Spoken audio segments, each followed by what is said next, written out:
તો આગળ સમાચારમાં વાત કરીએ તો સમાચાર સામે આવી રહ્યા છે। સમાચાર પ્રાપ્ત થયા છે તો કહી શકાય કે કેદારનાથ ધામ 20 કલાક ખુલ્લું રાખવાનો નિર્ણય કરવામાં આવ્યો છે। તો બીજી તરફ શ્રદ્ધાળુઓના વધતા ઘસારાના કારણે આ નિર્ણય કરવામાં આવ્યો। 11 દિવસમાં 3 લાખથી વધુ શ્રદ્ધાળુઓએ દર્શન કર્યા છે।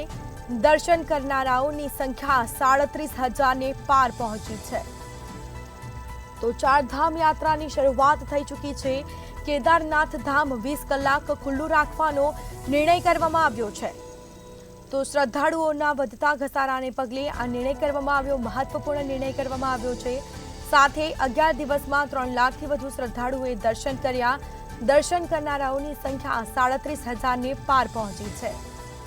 તો ભક્તોનો ઘસારો જોવા મળ્યો છે અને તેના કારણે કેદારનાથ ધામ 20 કલાક ખુલ્લું રાખવાનો નિર્ણય કરવામાં આવ્યો। 11 દિવસમાં 3 લાખથી વધુ શ્રદ્ધાળુઓએ દર્શન કર્યા છે। દર્શન કરનારાઓની સંખ્યા 37,000ને પાર પહોંચી। કેદારનાથ ધામ 20 કલાક ખુલ્લું રાખવાનો નિર્ણય કરવામાં આવ્યો। શ્રદ્ધાળુઓના વધતા ઘસારાના કારણે આ નિર્ણય કરવામાં આવ્યો છે। તો ચારધામ યાત્રાની શરૂઆત થઈ ચૂકી છે। ભક્તોનો જમાવડો જોવા મળતો હોય છે। દૂર દૂરથી ભક્તો દર્શનાર્થે આવતા હોય છે અને તેના કારણે વધુ ભક્તોના ઘસારાથી આ નિર્ણય કરવામાં આવ્યો। 11 દિવસમાં 3 લાખથી વધુ શ્રદ્ધાળુઓએ દર્શન કર્યા છે। દર્શન કરનારાઓની સંખ્યા 37,000ને પાર પહોંચી છે। તો કેદારનાથ ધામ 20 કલાક ખુલ્લું રાખવાનો નિર્ણય કરવામાં આવ્યો છે। તો શ્રદ્ધાળુઓના વધતા ઘસારાને પગલે આ નિર્ણય કરવામાં આવ્યો। 11 દિવસમાં 3 લાખથી વધુ શ્રદ્ધાળુઓએ દર્શન કર્યા। દર્શન કરનારાઓની સંખ્યા 37,000ને પાર પહોંચી।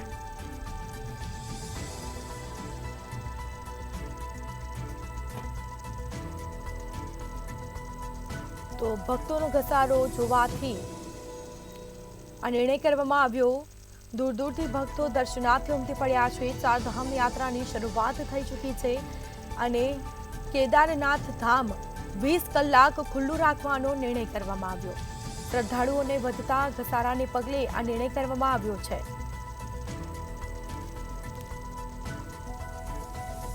તો 11 દિવસમાં 3 લાખથી વધુ શ્રદ્ધાળુઓએ દર્શન કર્યા। દર્શન કરનારાઓની સંખ્યા 37,000ને પાર પહોંચી છે। તો ભક્તોનો ઘસારો હોવાથી આ નિર્ણય કરવામાં આવ્યો છે।